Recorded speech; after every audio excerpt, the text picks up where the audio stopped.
package came in. So, dumating na yung pinakahihintay ko. First of all, disclaimer. Binili ko to kasi may gift card akong $250. Kaya, hindi ko binili to na full price. Tapos, meron pang 20% off sa Sephora. Actually, may story ako dyan. Kasi, dapat bibili ako sa Costco ng Shark Flex style. Sige, story ko habang nag-unbox.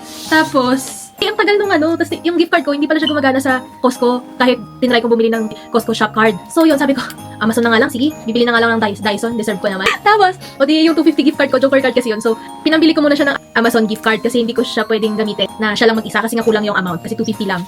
So, kailangan ko dagdagan. Hindi ko siya madadagdagan pag hindi siya gift card. So, bumili muna ng gift card. And then, ayun nga, nabili ko na. Tapos, out of curiosity lang, wala lang, gusto ko lang tignan, i-compare yung price sa Sephora na dapat ginawa ko before tinignan ko yung Sephora. Tapos meron silang 20% discount on top of the $5.99 price nung Dyson. So, nanghinayang ako kasi na-order ko na yung Amazon. So, dali-dali ko, in-cancel ko agad yung Amazon. Kala ko, pwede kong gamitin yung Amazon gift card na binili ko, pambili ng Sephora gift card. Kaya lang sa akin. Tapos, hindi pala. So, nangyari, binili ko yung sa Sephora out of my own money na wala yung $250 gift card. So, naging Amazon gift card na lang siya. So, kung may purchases kami sa Amazon, in the future, yun na gagamitin namin kasi, yun na nga. Anyway, sabi ko, i-unbox ko habang magkukwento. Yan. So, in-order ko to sa Sephora. Original price niya, yung sale price ng Dyson is $5.99. Kahit saan ka tumingin. Sa Best Buy, Amazon, sa Dyson mismo, $5.99 siya.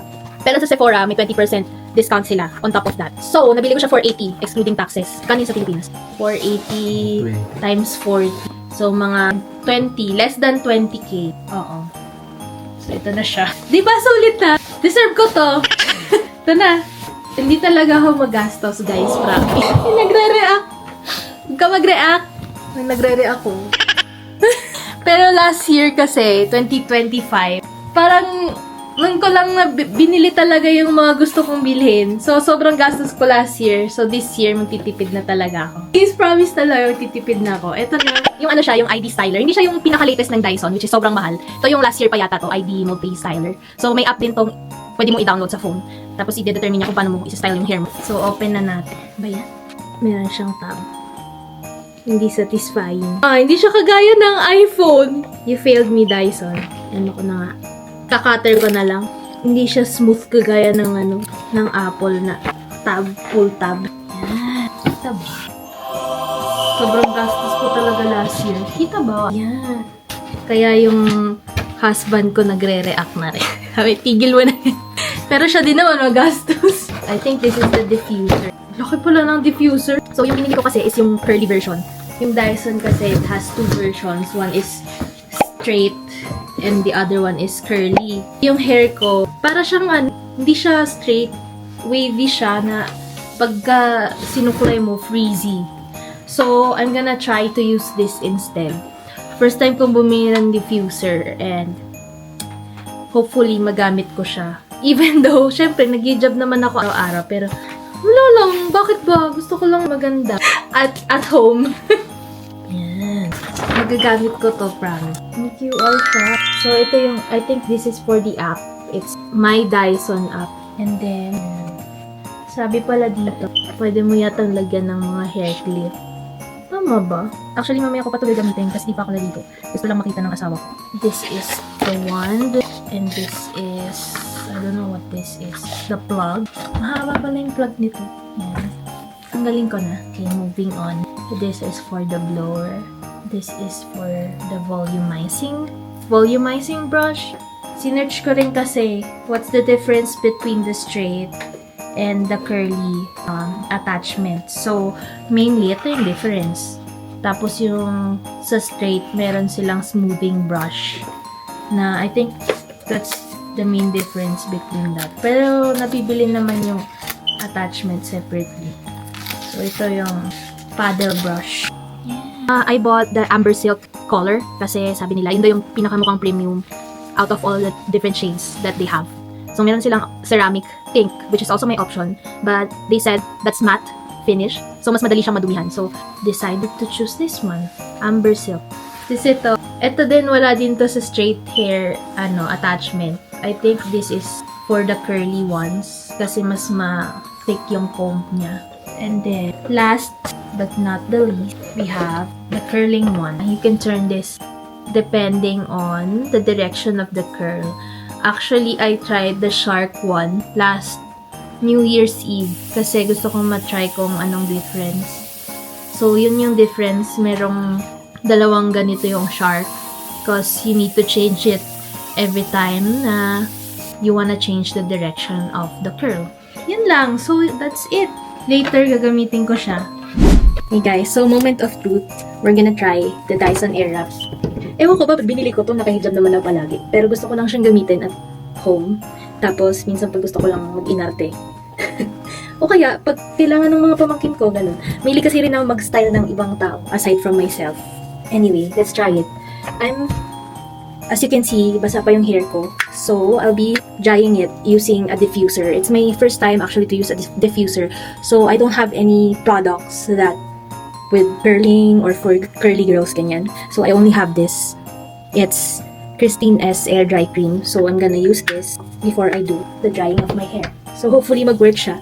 So, hopefully I won't be disappointed. Kasi medyo may kamahalan din naman siya. Pero lasa talaga yung promise.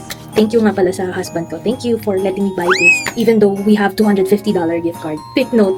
So, that's why I bought this. Yun na nga ayaw ko sa sticker niya. Tignan nyo, hindi siya kagaya ng iPhone. Nagtatanggal siyang ganyan. Ipipil mo. Tapos, hindi siya diretso mapipil. Dyson, do better, okay? See? Wala, iba kasi yung satisfaction pag napipil mo siya ng maayos. Meron palang ano dito. Yan, They call this anti-snag. In fairness, compared sa Shark Flex style, mas magaan talaga siya. And then, mas tahimik. Kasi yung yung Shark Flex style, masakit sa tenga. Meron siyang parang high frequency sound na nire-release. So, mas masakit siya sa tenga compared dito. So, kinon ko lang muna siya dun sa Ang difference lang, siguro ang advantage lang ng Shark is natutwist yung dito niya. Tapos, pwede mo siyang gawing blower on in itself. So, that's the difference. But, then again, iba yung feel, in fairness. Iba yung feel ng Dyson. I just have to put more of this. Let's see if it will make my hair better. If it's life-changing. Hindi ko alam paano. Alam ba? Hindi ako marunong gumamit lang. Hindi kasalanan ng Dyson. It's my fault. So, I need to research muna paano magamit ng diffuser. Your hair looks fluffy, frizzy, or undefined after diffusing. You might be using your diffuser wrong. Here are my 5 tips for the perfect diffuser curls.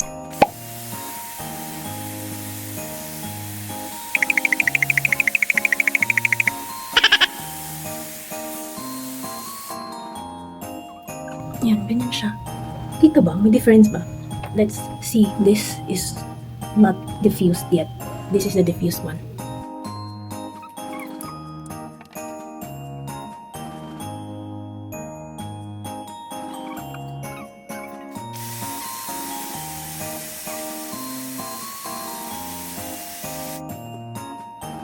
I think semi-tuyo na siya. Let's see.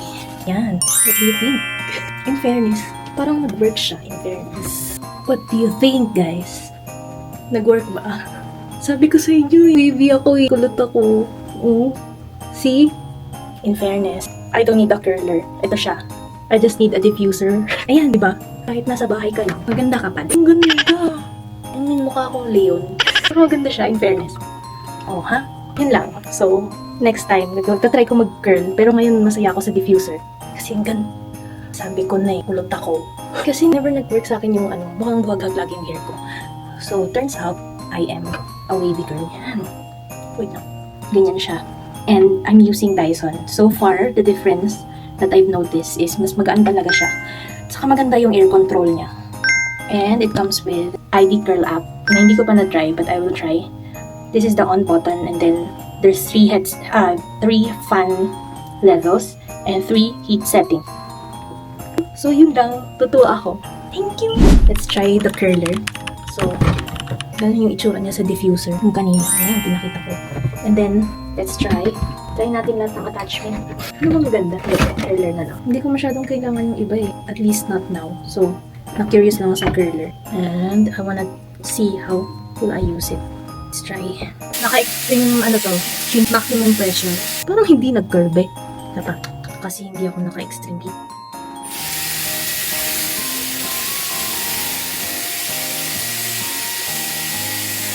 Let's try.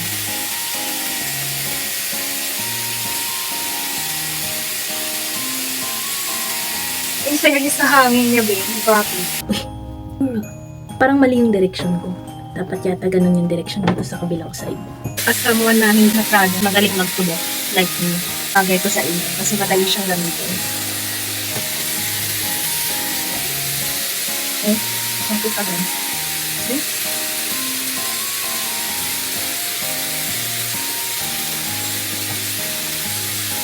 Sige, try na yan.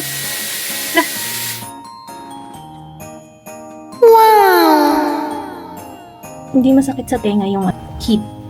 So, ibig sabihin, hindi naman siya too damaging. Pero if you want more protection, kung may mga spray na nabibili. Internet naman tayo sa kabila. Hold natin. Twist lang siya.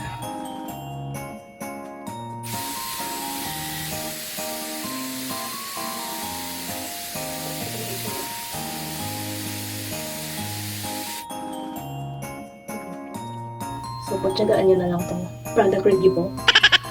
Ayoko nang ituloy yung likod. Yan! Last na. Please ulit natin. Other side. Nakulot ba? Yan, nakulot naman. Pero agulo. Pero kasalanan ko. It's not Dyson's fault. It's my fault. Let's try this. Tsaka wala akong hairspray or anything. So, okay. Ayan, this.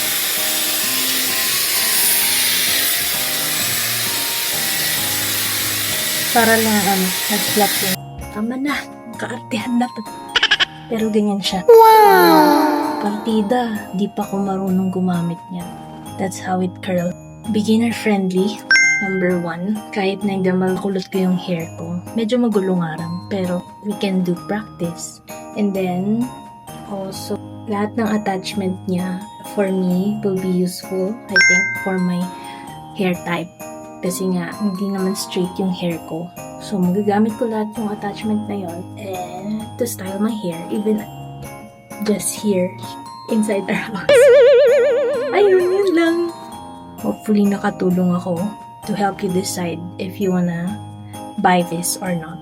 So, that's it, guys. See you on our next video. Bye-bye. Basta. Yan. Pwede ko rin siguro itali.